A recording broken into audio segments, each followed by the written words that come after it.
스컬트라 무조건 하지 마세요. 충분히 알아보고 하세요. 내가 오늘 촬영한다고 해서 방금 전에 확인을 해보고 왔는데 작년 3월부터 올 3월까지 1년 동안 닥터스 피부과 전 지점에서는 2100개의 스컬트라를 사용했고, 그리고 신사점만 해도 720방향을 사용했더라고요. 대략 한 700건 정도 했는데, 나도 스컬트라 하고 난 뒤에 그 흔하다고 하는, 그 위험하다고 하는 스컬트라로 부작용을 경험한 케이스가 없어. 내가 1년 동안 700건이라는 거고, 지금까지 스컬트라를 그 전부터 사용한 것까지 하면 1000케이스가 넘는단 말이지. 그 안에서 아직까지는 없어. 그래서 내가 생각해보니 다른 데서는 분명히 부작용이 있는데 왜 우리가 했을 때는 부작용이 없을까? 우리에게 특별한 비밀이 있습니다. 스컬트라 부작용을 최소화시킬 수 있는 비밀이 있습니다. 근데 유튜브나 막 블로그 같은 데 보면은 스컬트라에 대한 진짜 오해가 되게 많더라고요. 혹시 피부과 원장님들은 어떻게 생각하시는지?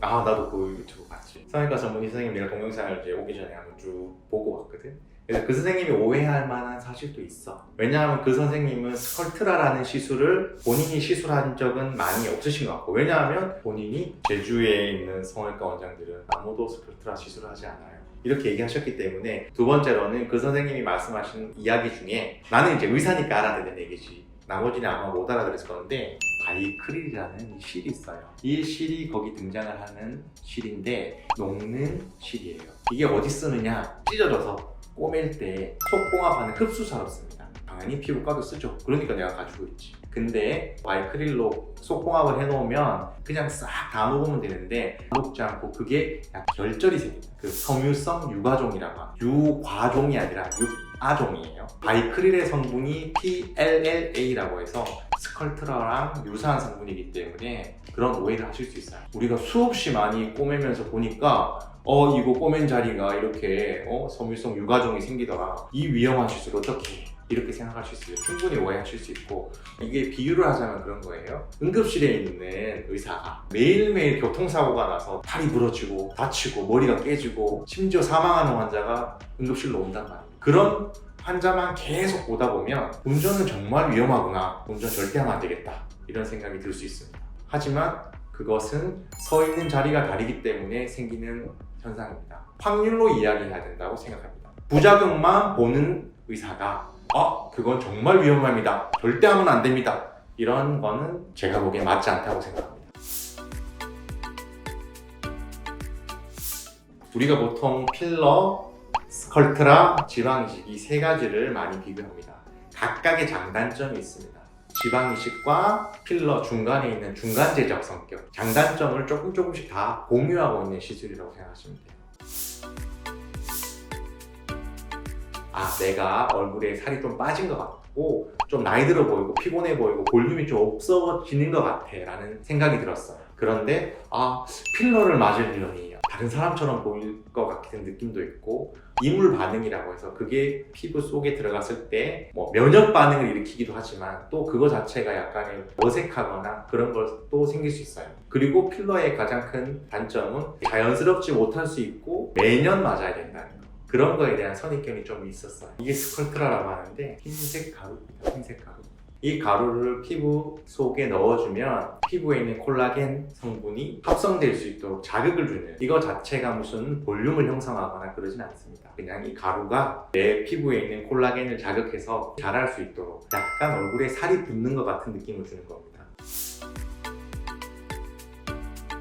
이거 자체에 대한 이물 반응은 거의 발생하지 않습니다. 시술 후에 유일한 부작용, 결절 형성만 없다면 거의 부작용이 없는 시술입니다. 필러가 많이 이야기가 나오는 것 중에 하나가 실명, 괴사, 이런 부작용은 전혀 생기지 않습니다. 제가 100% 없다고 얘기할 수는 없지만 원리상 거의 생길 수 없는 부작용입니다. 그거는 안심하고 시술할 수 있고, 그리고 장기적 부작용도 없습니다. 초기에 결절이 생기지 않는다면 PLLA라는 이 성분은 그냥 물과 이산화탄소로 분해돼서 사라져버리고, 이 아이가 자극했던 콜라겐만 내 얼굴에 남아있기 때문에 수개월이 지난 후에 내 얼굴에 남아있는 탄력감, 그 볼륨감은 내 살입니다. 내 콜라겐. 한 병씩 3번 시술을 하는데 3개월, 4개월, 한 6개월까지도 계속 볼륨이 차오르는 것 같은 느낌이 듭니다. 만약에 스컬트라 시술할 때 한쪽만 넣고 한쪽은 안 넣는다, 이런 경우가 아니라면 똑같이 비슷하게 올라오지 이쪽만 이렇게 올라가고 이쪽은 조금 올라가고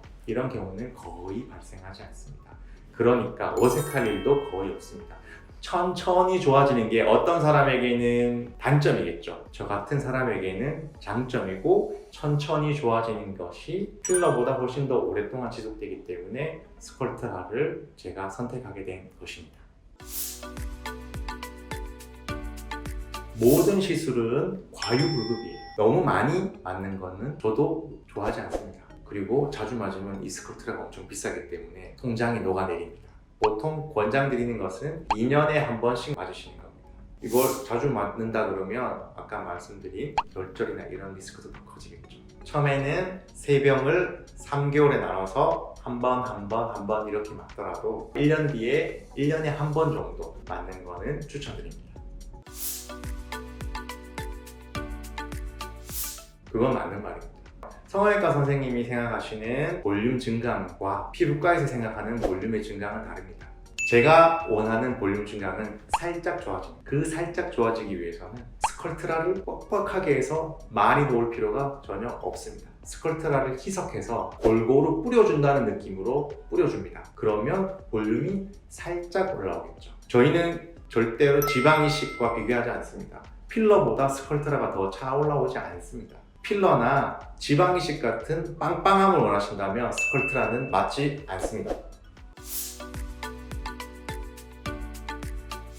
그거는 스컬트라라는 시술 자체가 결절을 만들 수 있기 때문이고, 그 결절이 해결하기가 쉽지 않기 때문에, 결절이 생기면 일종의 뻑뻑한 알갱이처럼 생기는데 이거 자체를 긁어내기가 쉽지가 않기 때문에 수술적으로 제거해야 되기 때문에 그렇고, 두 번째로는 스컬트라를 과거에는 지금보다 한 2배 정도 더 진하게 썼습니다. 그래서 더 뻑뻑했죠. 지금은 그 부작용을 줄이기 위해서 많은 피부과 전문의들은 스컬트라를 굉장히 희석했습니다. 자, 스컬트라는 이렇게 희석되어 있습니다. 홍색가루가 둥둥 떠 있는 게 보이실까요?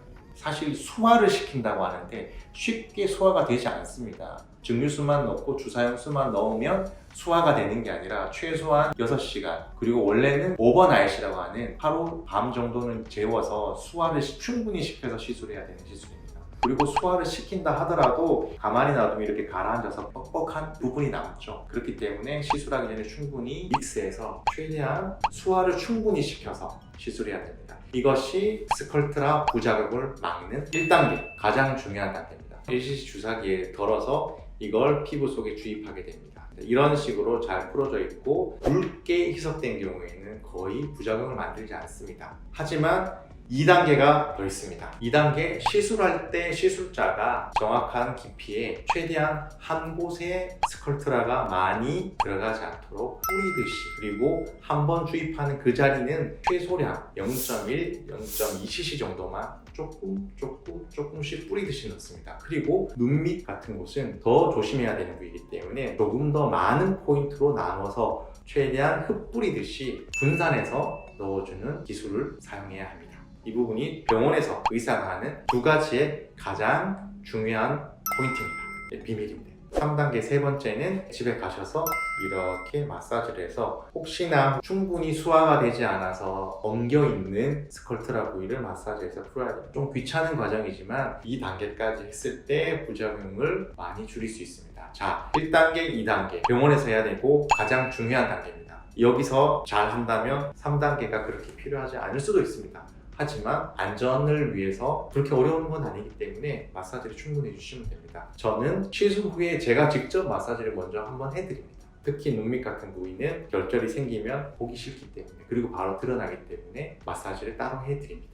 잘만 하면 되게 좋은 시술입니다. 잘만 하면 되게 좋은 시술이니까 내가 맞았지. 닥터스에서 조금 스컬트라 결절을 예방하기 위해 조금 더 특별한 방법도 사용하지 않나요? 혹시나 우리가 뭉칠 수 있는 그 부위를 한 번 더 분쇄해 줍니다. 그런 특수 장비를 써서 분쇄를 해주면 혹시나 내가 마사지를 해도 풀 수 없는 그런 결절도 그 장비를 써서 풀어주면 결절을 상당히 예방할 수 있습니다. 아까 제가 말씀드린 1단계, 2단계, 3단계 플러스 저희가 후처치로 하는 특수한 비밀 시술을 통해서 많은 시술을 했지만 결절이라는 부작용이 생기지 않았습니다. 스컬트라 무조건 하지 마세요. 충분히 알아보고 하세요.